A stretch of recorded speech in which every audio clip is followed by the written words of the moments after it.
Hola a todos, bienvenidos a este nuevo capítulo de infecciones asociadas al cuidado del paciente hospitalizado. Mi nombre es Francisco Nasinovich, yo soy médico infectólogo y estoy a cargo de la sección infectología en el Instituto Cardiovascular de Buenos Aires y me han invitado a conversar con ustedes sobre infecciones asociadas a cirugía cardíaca y vamos a focalizar en particular con aquella que ocasiona más daño, como es la mediastinitis post-esternotomía.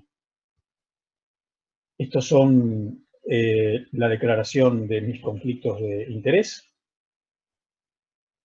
Y ahora sí, vamos a recorrer un poco la agenda. Como ustedes pueden ver aquí, vamos a hablar brevemente sobre algunos aspectos históricos, muy sucintamente, aspectos epidemiológicos, tipos de infección del sitio quirúrgico vinculado a la cirugía cardíaca y predictores de infección de acuerdo a nuestra experiencia, y después vamos a abordar la mediastinitis postesternotomía y algunas medidas de prevención en estas infecciones tan graves. En cuanto a la historia, simplemente recordarles, sobre todo para los que participan desde España, que la primera cirugía cardíaca que se realizó y que está documentada, que se ha realizado en el mundo, fue en España, justamente, una pericardiotomía a principios del siglo XIX, y luego pasaron más de 100 años para que en Estados Unidos se probara la primera cirugía valvular, para después desarrollar, pocos años después, la cirugía extracorpórea, y fíjense cómo va avanzando rápidamente el desarrollo de la cirugía cardíaca y sus complejidades, hasta un hito también en la cirugía cardíaca, que es la primera cirugía de revascularización miocárdica llevada adelante por nuestro compatriota argentino, doctor René Favaloro, junto con Goetz en Estados Unidos, que hace poquito se celebraron justamente el primer cincuentenario de este hito en la medicina cardiovascular.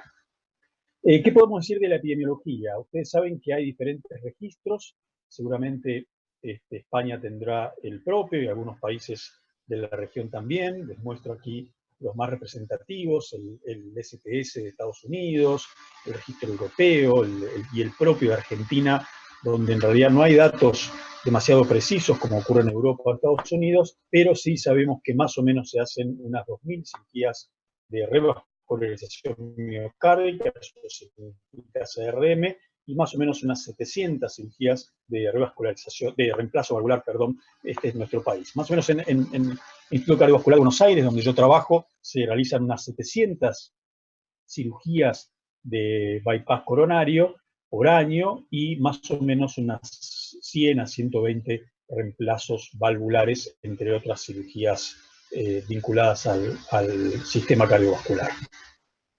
Estos son algunos datos que tienen que ver con la tasa de infecciones asociadas a este tipo de procedimiento, tanto datos en Argentina, como ven aquí a su derecha, los datos del NHSN, y los datos de Argentina en los otros dos, el del VIDA y el del registro IRIC, que fue liderado por Rodolfo Quirós, donde tenemos, fíjense, la tasa de infecciones según el IRIC, que es más preciso que el VIDA. Fíjense que son tasas realmente inaceptablemente elevadas, y las del VIDA se acercan un poquito más a lo que ocurre en Estados Unidos. ¿Cuáles son los tipos de infección de sitio quirúrgico vinculados a la cirugía cardíaca? Ustedes saben que pueden ser propios de la esternotomía mediana, y las clasificamos en superficial y profunda, pero también puede haber infecciones, aunque menos frecuentemente, de los sitios donantes, como así se llaman, los que ofrecen la vena safena para realizar el puente, tanto la safenectomía convencional como la que se utiliza en algunos lugares, y hemos empleado en nuestro instituto también la safenectomía endoscópica, y también la obtención de la arteria radial, que se usa preferentemente junto con la mamaria, principalmente la mamaria y después la radial. Si es posible, siempre se usan puentes arteriales y en última instancia se usan actualmente los puentes con vena. Y los sitios de infección diferentes a estas dos localizaciones, como es el sitio de la canulación para poner al paciente en circulación extracorpórea realmente son extremadamente infrecuentes. ¿Qué pasa con la mediastinitis? La frecuencia es variable, se calcula que hay entre 0,4 a 5%, entre todas las cirugías cardíacas siempre es mayor en lugares que tengan menos cirugías cardíacas, por la experiencia que supone, provocan un impacto fenomenal en diferentes escenarios, como es la estadía hospitalaria, la morbilidad, la mortalidad. Fíjense aquí que puede haber hasta un 40% de mortalidad hospitalaria, y a largo plazo se multiplica también la mortalidad ocasionada por la mediastinitis, y sin duda los costos que ocasiona el sistema de salud versus los pacientes que se operan que no tienen esta complicación tan deleteria, realmente son muy importantes. Quiero mostrarles aquí la experiencia ocular, donde evaluamos hace unos años, como podemos ver aquí, más de 6.000 cirugías. Hicimos un análisis de predictores de infección superficial y profunda, o sea, estos son datos globales, y los dividimos de acuerdo a diferentes tipos de cirugías, como vemos en la primera columna de la izquierda, y fíjense que donde hemos tenido más problemas en nuestros centros, en las cirugías combinadas y las cirugías simultáneas, ¿no? Fíjense que ahora cada vez las hacemos menos, las cirugías simultáneas, pero sí son frecuentes las combinadas, es decir, bypass coronario más reemplazo valvular, a diferencia de la simultánea, que es bypass coronario con cirugía carotidia, ¿no? Estos son los escenarios en nuestro instituto, y fíjense en el análisis multivariado, la tasa de infección de sitio quirúrgico global, o sea, de cualquier tipo de infección vinculada al procedimiento. Fíjense que aquí están en la columna de, la última columna de la derecha, con las P's respectivas, las diferentes variables. Fíjense que, como vemos en la primera columna, no podemos intervenir en muchas de ellas, salvo la diabetes, la prolongación de la ARM, o evitar el sangrado que requiera tratamiento quirúrgico y la reoperación para mitigar la frecuencia de infecciones, pero fíjense que hay otras que no podemos intervenir demasiado a priori. ¿Qué pasa con los tipos de cirugías, como la hemos clasificado aquí?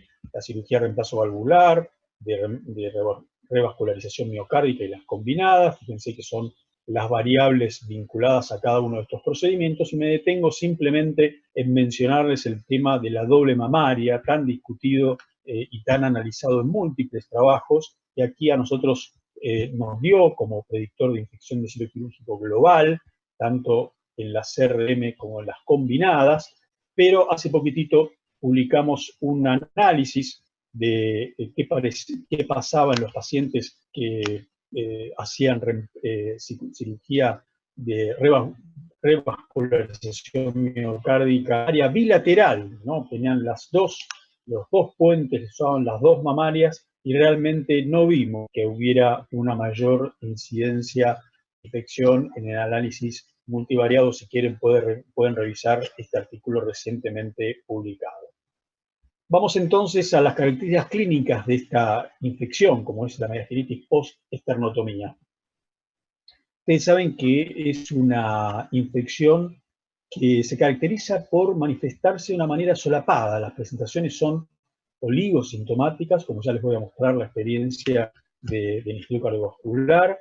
Hay formas muy difíciles, charlas, como son las formas precoces, aquellas que ocurren dentro de la primera semana después del procedimiento. Es muy difícil sospecharlas por el cuadro clínico que tiene el paciente, que muchas veces permanece inflamado. Son muy difíciles de sospechar, pero hay que hacerlo. Ya les voy a mostrar cuál fue la experiencia en el instituto.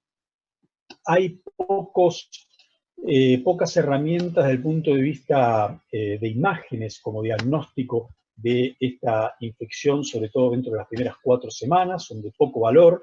Y otro problema que vemos es que muchas veces son infecciones que, principalmente por no ser sospechadas o por no realizarse los métodos de diagnóstico que deberían implementarse, muchas veces no se realizan en los tiempos que uno quisiera, de manera óptima, el tratamiento médico quirúrgico que demandan estas infecciones, que son infecciones muy graves. La definición de mediastinitis postesternotomía que nosotros utilizamos para analizar nuestra experiencia es la definición del CDC. Ustedes pueden acceder a cualquiera de las páginas de esta organización para poder analizarlas en detalle. Simplemente se las muestro aquí para que, a modo de recuerdo. Y nosotros hicimos un análisis reciente con Sofía Sábato, la autora Sofía Sábato, que estuvo trabajando con nosotros y que se ocupó de analizar sobre más de 10.000 cirugías cardíacas entre noviembre de 1998 hasta diciembre del 2016. Analizó todas las mediastinitis postesternotomía, con una incidencia global, ustedes ven ahí, en este cuadro de la derecha, de 1,78%, es una incidencia, por cierto, baja. En general se espera que no haya más de 1,7, 1,8% de incidencia global de mediastinitis, y estas son las diferentes incidencias de acuerdo a los tipos de cirugía, en qué cirugías hubo más de este tipo de complicaciones. Yo les voy a mostrar algunos datos de análisis de frecuencia, sobre todo del cuadro clínico y la microbiología en todas ellas, pero solamente de la mortalidad me voy a ocupar de estas, que son las más importantes, porque estas influyen en el resultado y realmente son de menor frecuencia y envergadura, obviamente. Fíjense, cuando analizamos en aquellas 6.000 cirugías que les mostré al principio sobre los predictores de infección de sitio quirúrgico profunda, ¿no? O sea, la esternotomía profunda, como le llamamos aquí también, fíjense, las variables son parecidas a las que había mostrado en forma global. Se repite la diabetes, se repite la recuperación por sangrado y se repite la asistencia respiratoria prolongada, que le llamamos nosotros la que dura por lo menos 48 horas o más. La mediastinitis post-cirugía cardíaca, post-esternotomía, es clásicamente una infección que ocurre después de la segunda semana de la cirugía. Por supuesto que puede haber formas precoces, pero habitualmente es una infección entre la segunda y la tercera semana, como vemos aquí, y las infecciones de los sitios donantes, ¿no? Eso es lo que significa harvest sites, tanto de la radial como de la safena, pueden ocurrir inclusive tardíamente, como vemos en este gráfico. ¿Qué pasó en el instituto?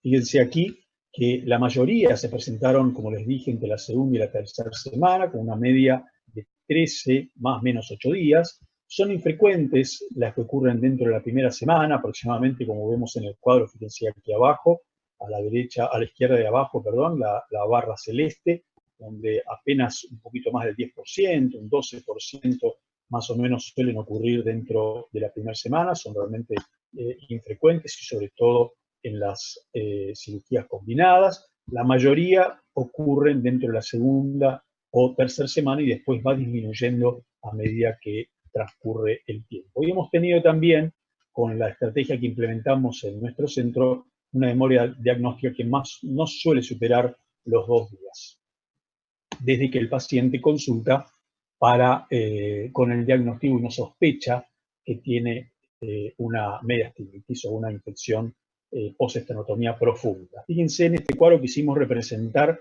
las características clínicas de acuerdo al tiempo. Aquí abajo vemos las semanas y aquí el porcentaje. Fíjense que los pacientes dentro de la primera semana, hay una característica común, luego de la cirugía cardíaca, pero qué poco floridos que son los síntomas que habitualmente buscamos, como la secreción de la herida, que aquí vemos en color amarillo, o el dolor. Fíjense que muchas veces al paciente le duele en la cirugía, después de la cirugía, y uno no lo interpreta como puede ser vinculado a una infección, pero sí tiene que tener en cuenta a lo largo de todo el seguimiento que el dolor, si bien existe muchas veces después de la esternotomía y se prolonga y no tiene por qué ser debido a infección, uno debe sospechar en infección cuando este dolor es exagerado para el cuadro clínico que uno contempla. Pero fíjense también que los síntomas locales, inclusive el famoso clic o resalto que buscamos en los pacientes, son muy poco frecuentes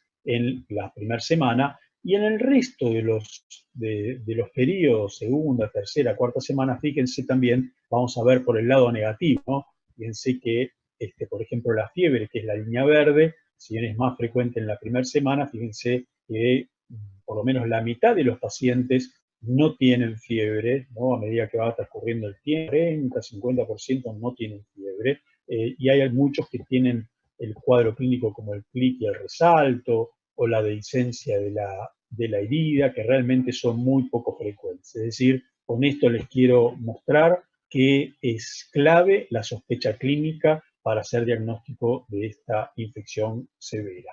Y aquí los vemos agrupados de manera diferente, con sus diferentes P, ¿no? de significancia estadística. Fíjense que la fiebre y la secreción son los síntomas más frecuentes en el caso de estas infecciones asociadas a cirugía cardíaca, en la mediastinitis en particular, y fíjense cómo el resto de los síntomas que uno busca muchas veces no suelen estar. Es decir, que otra vez necesitamos la sospecha clínica y muchas veces desarrollar o implementar métodos de diagnóstico como es la punción subxifoidea, que van a ver que tiene tanto rédito diagnóstico en nuestra experiencia cuando uno sospecha este tipo de infecciones, porque puede cambiar la evolución natural y obviamente beneficiar al paciente desde el punto de vista de su evolución posterior, no solamente en cuanto a mortalidad potencial, sino a morbilidad. Las características clínicas las hemos analizado en diferentes escenarios, y fíjense de vuelta aquí, confirmando lo que les acabo de decir, y fíjense que depende de los diferentes gérmenes. Tenemos más frecuentes Staphylococcus aureus, Coagulasa negativo, los bacilos gram negativos, que tienen un rol también de importancia, y las polimicrobianas. Fíjense que hay un 13% de polimicrobianas, que esto no hace más que destacar la importancia de la obtención de cultivos, ¿no? Y aquí señalo particularmente el Coagulasa negativo, que es un germen que aparece con relativa frecuencia, y fíjense qué poco floridos que son los síntomas, ¿no? La mayoría de los pacientes, el 70% solamente tienen estabilidad un 70%, de licencia un 30%, realmente es poco habitual la sepsis. Fíjense, aquí también, como se señala al final, es poco habitual el síndrome de respuesta inflamatoria. De nuevo, la sospecha clínica es clave. Y un aspecto que me gustaría comentarles, que muchas veces no se tiene en cuenta, es la asociación de la mediastinitis postesternotomía con la endocarditis infecciosa. Fíjense que nosotros tuvimos un total de un 10%, como vemos aquí en esta primera columna de la izquierda.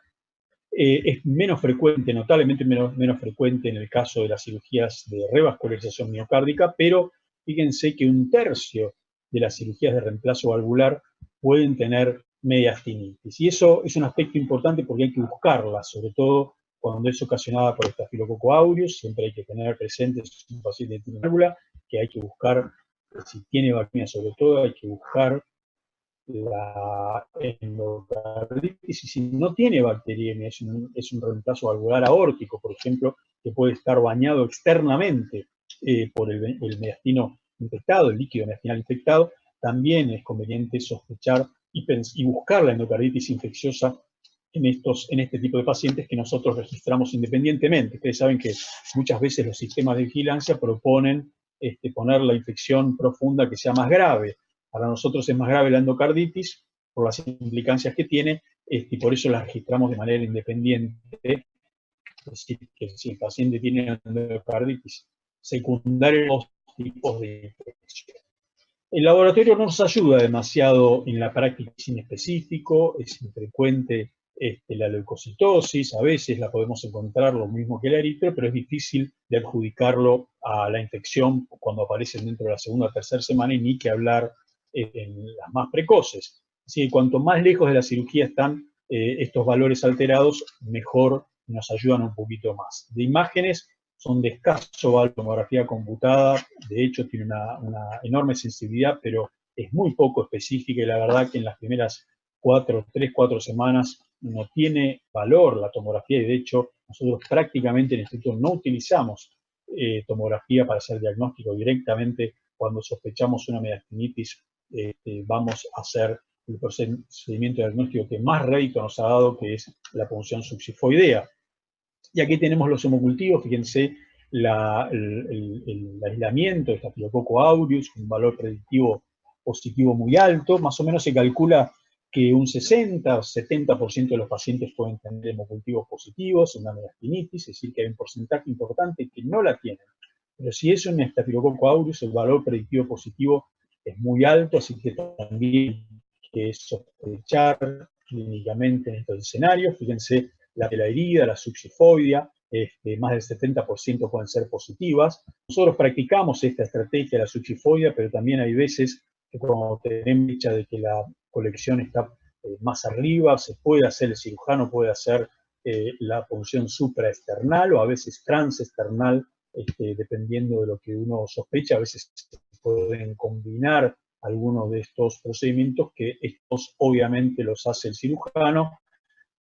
La subxifoidea también en nuestro centro, pero todos los clínicos con ayuda subxifoidea, que realmente tiene poquísima morbilidad, que son muy fáciles de hacer, hay que aprender a hacerlas y sobre todo preferimos que lo hagan los cirujanos, pero muchas veces en algunos lugares no hay disponibilidad y se pueden hacer con bastante seguridad. Muchas veces tenemos sospecha de que hay mediastinitis y tanto la punción subxifoidea como hay veces hemos experimentado ya en otras épocas, entonces el cirujano se resiste un poco a hacer la punción external profunda.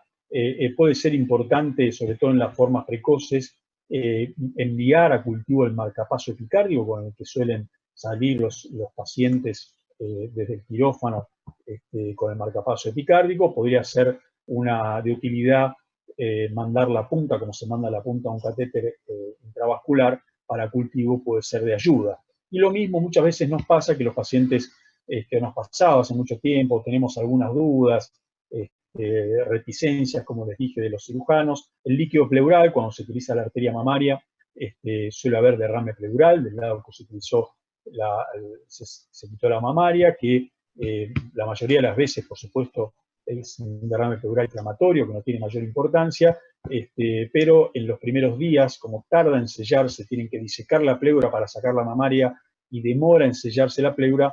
El hecho de tener un líquido pleural positivo, que a veces se animan más los cirujanos a obtener líquido pleural que a obtener una punción subxifoidea. Curiosamente, pleural es positivo, tiene parámetros del cultivo positivo, puede ser de ayuda también, porque si no está sellada la pleura, eso seguramente se comparte con el líquido mediastinal. Fíjense la tasa de hemocultivos positivos en nuestra experiencia, sobre 152 mediastinitis, 60%, sobre todo es mayor en cirugías de reemplazo valvular y en las combinadas, que obviamente incluye reemplazo valvular. Y fíjense el rédito diagnóstico de la opción subxifoidea, método tan sencillo y fácil de hacer, con poquísimas morbilidades y complicaciones vinculadas al procedimiento. ¿Qué tasa de rédito diagnóstico tiene en nuestra experiencia, que siempre estimulamos a los cirujanos en formación para que aprendan a hacerla y para que la practiquen sin ningún temor? Estos son los datos de nuestros microorganismos, estos son los gérmenes más frecuentes, como vemos aquí en las barras, el Staphylococcus aureus, tanto meticilino resistente como meticilino sensible. En nuestra institución hace muchos años que no tenemos ninguna infección asociada a los cuidados de la salud, quirúrgicas y no quirúrgicas, por el Staphylococcus aureus meticilino resistente. Eso lo atribuimos en parte al uso de mupirocina nasal en decolonización a todos los pacientes en el preoperatorio, así que desde el 2012 concretamente no tenemos SAMR en nuestra institución. Y fíjense también la importancia de los bacilos gram negativos en la tercera columna, y como les dije antes, las polimicrobianas, y tenemos algunas por Candida que son siempre difíciles de manejar con cualquier otro escenario cardiovascular. Y aquí, según el tipo de cirugía, como ven aquí, el total en la primera columna, después las cirugías de revascularización miocárdica, reemplazo valvular o las combinadas. Fíjense dónde el Staphylococcus aureus es más importante, donde hay reemplazo valvular. Hemos tenido un predominio un poquito mayor de bacilos gram negativos por un brote que tuvimos hace un tiempito al respecto, así que pudimos, por suerte, controlar. Pero importante la obtención de los cultivos para hacer el diagnóstico etiológico y poder dirigir mejor la terapéutica. ¿Cómo es el tratamiento de la mediastinitis postquirúrgica?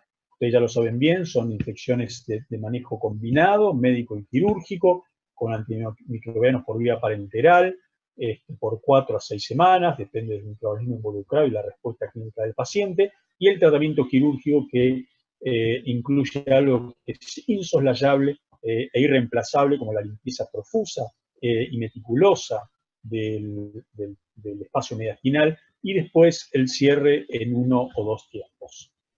En cuanto al tratamiento médico, ustedes saben que hoy, siglo XXI, hay muy poquita experiencia en cuanto a antibióticos y concentración mediastinal. Fíjense que son un puñado de drogas de las cuales sabemos, con estudios donde se mide en pacientes sanos la concentración de estas drogas en el tejido mediastinal, sobre todo el tejido graso, pero realmente no sabemos bien cuánto llega finalmente al mediastino, que es un espacio virtual. Hay alguna experiencia que publicamos hace un tiempo con la tigecyclina y ahora más reciente con la daptomicina, pero es importante saber que tenemos que optimizar las dosis en el tratamiento de estas infecciones, dar dosis altas, optimizar las formas de administración. Por ejemplo, hace poco tuvimos algunas infecciones por bacilos negativos productores de BLE, de beta-lactamasa de espectro extendido, y utilizamos ertapenem en dosis altas, 2 gramos de ertapenem por día. Precisamente el ertapenem tiene una característica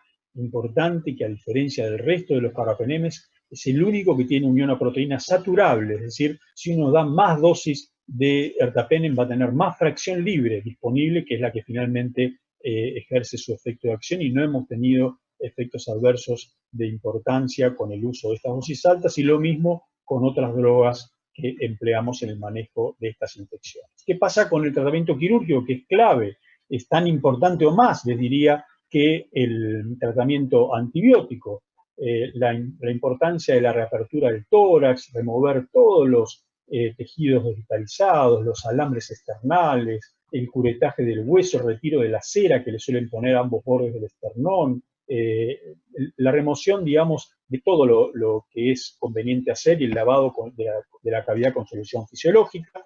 Recuerden que hay un aspecto que muchas veces hay que insistir, que es el drenaje del espacio retrocardíaco. A veces no es posible hacer en pacientes reoperados, en pacientes que tienen muchas bridas, mucho pedoteo, como dicen los cirujanos, en el espacio mediastinal. A veces no se puede acceder al espacio retrocardíaco, y muchas veces cuando se luxa el corazón para traerlo hacia adelante para poder hacer el lavado correcto, puede ocasionar ese gesto quirúrgico algún problema, un fenómeno vagal, de manera que no siempre es posible implementarlo. Y después siempre está la posibilidad de hacer el cierre de la herida primario en un tiempo, o hacer el cierre diferido.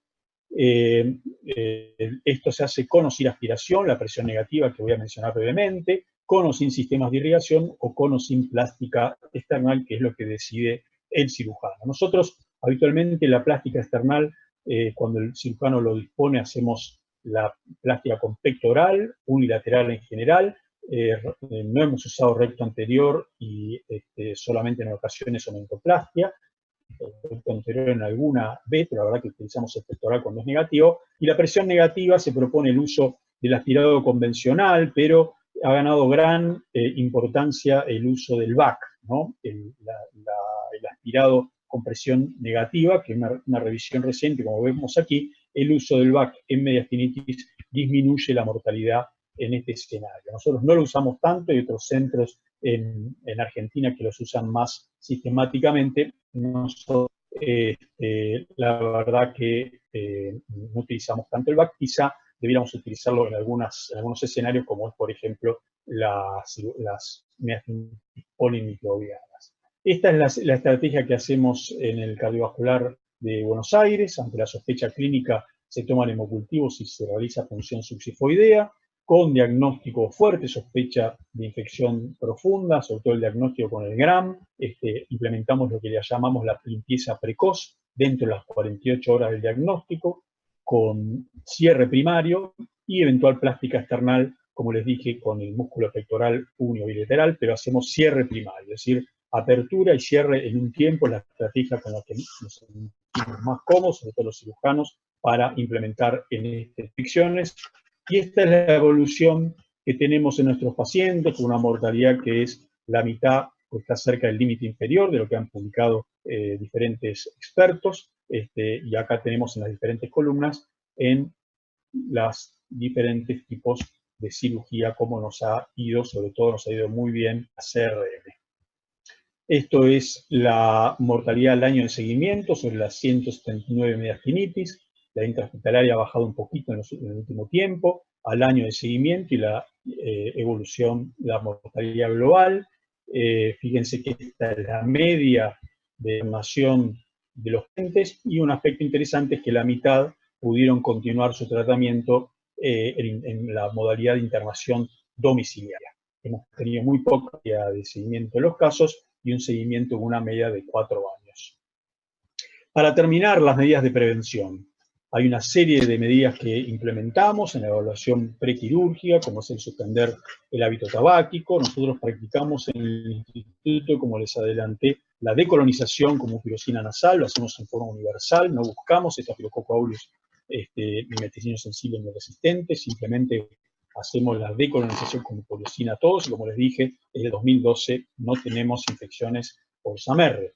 El baño prequirúrgico con clorexina al 2%, el control de la glucemia perioperatorio con bomba de insulina, aún en pacientes que no son diabéticos. Estamos trabajando muy de cerca con el tema de la profilaxis antibiótica adecuada. En el momento administrado lo tenemos ajustado de una manera digital, donde se le recuerda al anestesista si debe repetir la droga, ya sea que dure más de 2 horas la cirugía o que pierda por lo menos el 50% de la volemia. En fin, eso nos ha dado muchos beneficios. Y después los baños postquirúrgicos de la herida sin mojarla en las primeras 24 48 horas. En la CRM no tenemos la profilaxis antibiótica más allá de 24 horas y las dejamos un poquito más en las de reemplazo valvular, no más de 48 horas. Así que, entonces, para finalizar, las infecciones asociadas a cirugía cardíaca son poco frecuentes, sobre todo en los centros que tienen más experiencia, son menos frecuentes aún. La mediastinitis es la que ocasiona mayor impacto y mayor morbimortalidad. Es muy importante trabajar en equipo, con el equipo quirúrgico, con los internistas, con los responsables de la recuperación cardiovascular, con infectólogos y microbiólogos para poder obtener mejores resultados, y es clave el tratamiento precoz, con la limpieza quirúrgica, los antibióticos prolongados, este tipo de escenarios, y acordarse siempre que es una infección que es prevenible si uno implementa todas las medidas necesarias para evitarlas. Muchas gracias, espero que lo hayan disfrutado y que haya sido un aporte para ustedes en la práctica cotidiana. Saludos a todos.